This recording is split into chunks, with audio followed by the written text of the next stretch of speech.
Naw, arafu.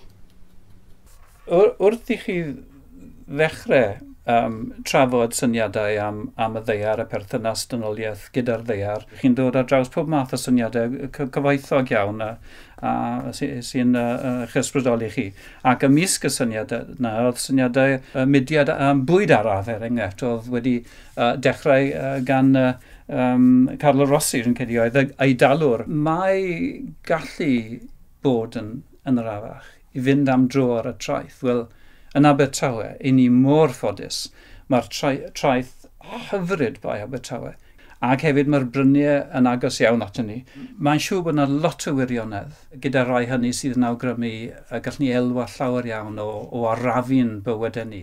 Hefyd wrth gwrs prynu pethau sydd ddim wedi paratoi, mae hynny yn golygu chi'n mynd i treulio mwy o amser yn trin llysiau. Ac os ych chi'n trio newydd agwedd am peidio byw quite mor gyflym, bod amser i wneud e.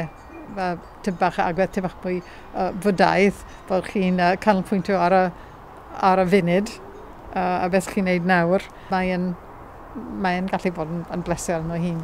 Y ffaith bod ni'n eistedd yn ôl ac yn cymryd sylw o'r hyn sydd o'n cwmpas ni.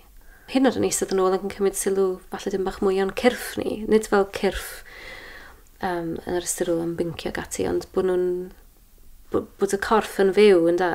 A mae hwnna yn rhan o system fyw ehangach.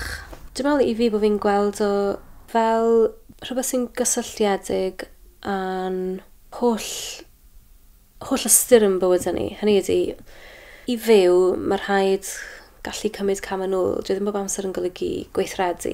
Mae yna densiwn tyngedfennol, dwi'n meddwl, drwy'r syniad o bod yn ecolegol, o fyw mewn ffordd sy'n garedig amgylchedd, a byw mewn ffordd cyflym, bod ar frys drwy'r amser, cyflawni beth drwy'r amser.